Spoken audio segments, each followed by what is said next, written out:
Hi guys, Connor here, and today I'll be talking about some history. This will be the beginning of it, and I thought there's no better place to start than history I'm familiar with, and history I'm quite interested in too.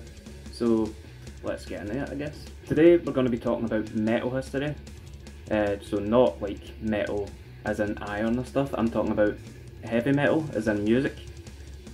So I've been familiar with this since I was about 6 years old. My father introduced me to it, and ever since I've just fell in love with it. So basically, heavy metal originated from industrial working class areas of the UK, specifically in the Midlands and northern England. Members of the earliest metal bands have referenced the sound of actual metal from factories as an influence on the kind of sound they went for. Other than listening to the sound of metal foundries, the pioneers of metal listened to British blues rock bands too. The genre in the 60s included the Rolling Stones, the Animals and the Yardbirds. Jimi Hendrix also influenced the early development of the genre with the popularisation of lengthy, technically brilliant and highly distorted guitar solos, which became, and it still is, the most defining characteristics of metal music. Eric Clapton influenced the early sound of metal, perhaps more than Hendrix to be honest, because Cream had repetitive riffs, heavy drums and psychedelic vibes, all of which would play an important role in early metal music. Like the bands of the early 60s, heavy metal music began in its own right in the late 60s, early 70s. By most accounts, the first metal band was Black Sabbath, with Led Zeppelin and Deep Purple sharing the title. All three bands shared a common characteristic style, a mix of thick, dense and intense sound through the use of amplified, distorted guitars, heavy loud drums, and a machine-like quality to the power chord-driven guitar riffs. These pioneering bands created the genre.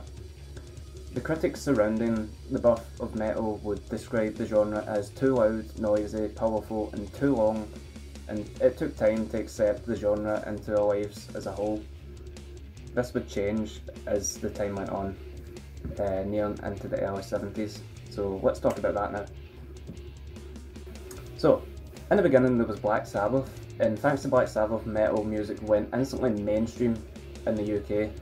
Black Sabbath formed in 1968, comprised of Ozzy Osbourne, Tony Iommi, Geezer Butler and Bill Ward on drums.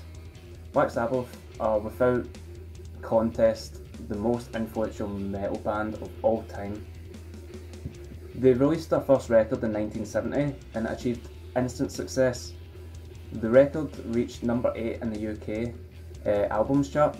Music critics pounded on the album, perhaps because it was too outwards, it was too loud, and it was completely different from what anyone had ever heard in their lives. However, the fans enjoyed the progressiveness between the 60s flower power pop days to a new era, and we're keen to hear the openness of the band writing about social issues, as that wasn't really talked about. It was more kind of la-di-da things. In the real world, at the time, most notably the Vietnam War, these were a lot of the social issues going on. There was a lot of other stuff, but most notably would have been the Vietnam War for sure. Their success inspired many. Having begun as a progressive rock band, Deep Purple turned to a heavier sound in the 70s. Deep Purple added a technical element to metal that was absent in the simple compositions created by Black Sabbath. This change in sound resulted in instant success. The album in rock went to number 4, and their single Black Knight got to number 2 as well. This is what would be called the Leather and Studs era, so that took place between 78 and 82. So both Black Sabbath and Deep Purple enjoyed their success for the rest of the 70s, but metal progressed and entered a new era. This was pioneered by Judas Priest. So Judas Priest combined the musical approaches of Black Sabbath and Deep Purple into one impressive sound: dark, intense, complex and melodic. Not only did they inspire a new era, but it was rather the fashion, as you can see by what I'm wearing, that they inspired the most. So, during the first half of the 70s, heavy metal musicians still looked pretty much the same as they did in the 60s, looking at the Rolling Stones and stuff. It was called the hippie look, but this all changed when Rob Halford, the lead singer of Judas Priest, brought the leather and stud style that he had found in London Soho gay bars and nightclubs into the world of metal music by introducing leather and studs. Judas Priest changed everything forever with its new image. Metal became more than just music, it became an identity.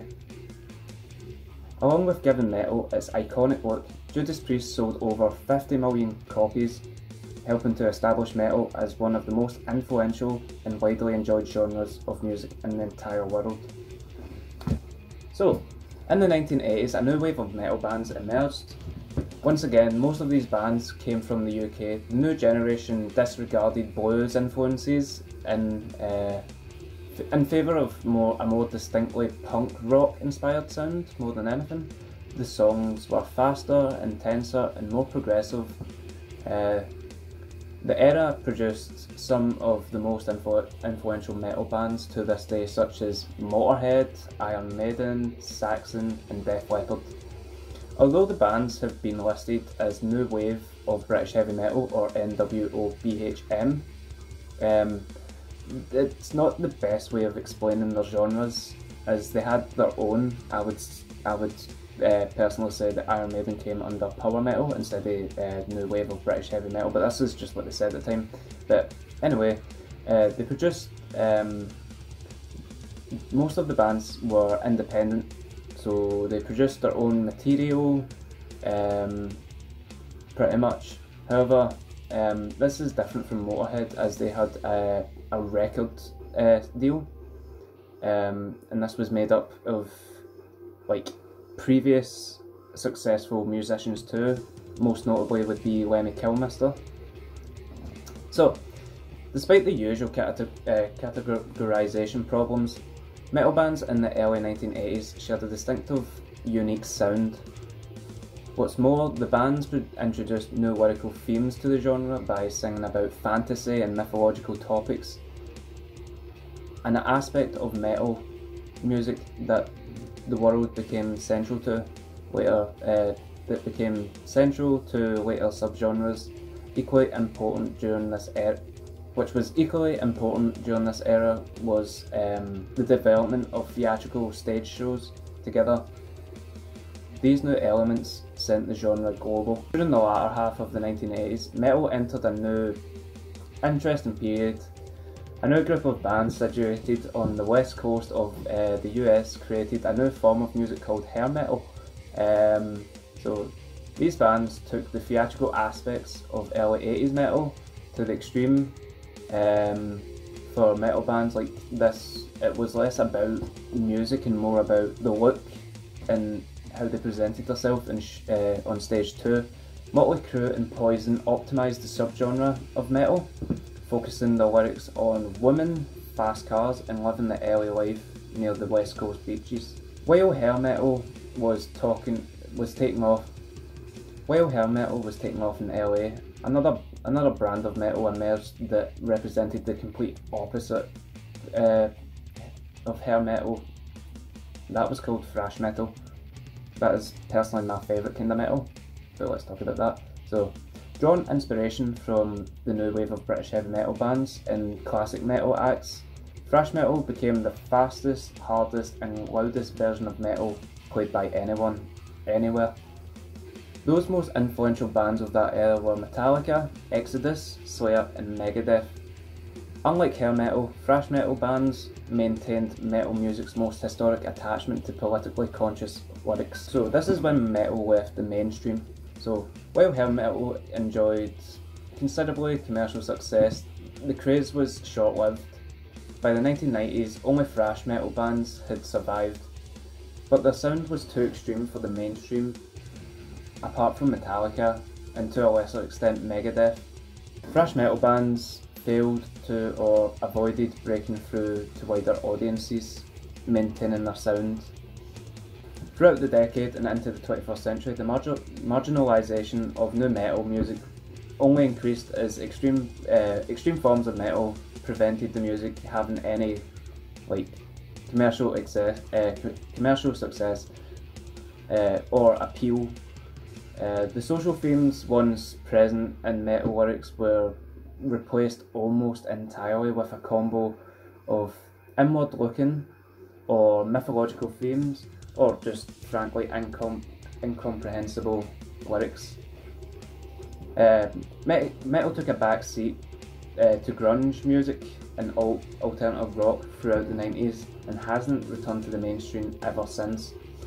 Metal has had its fair share of controversy through members of bands, most notably Ozzy biting the head off a bat during a live show, and ever since metal has been seen as music's most controversial genre overall.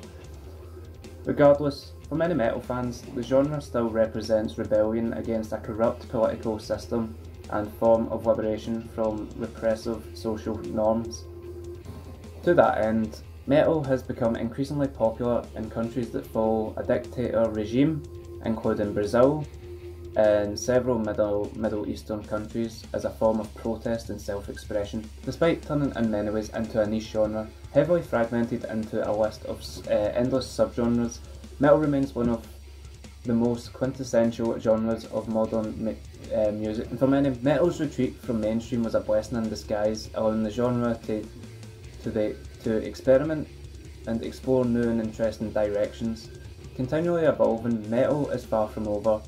Who knows when it will make a return to the mainstream, but Avenged Sevenfold has probably had the most mainstream success with metal in the modern era. But that's just a story so far. Thank you for listening, and I hope you enjoyed today's episode, story, and history.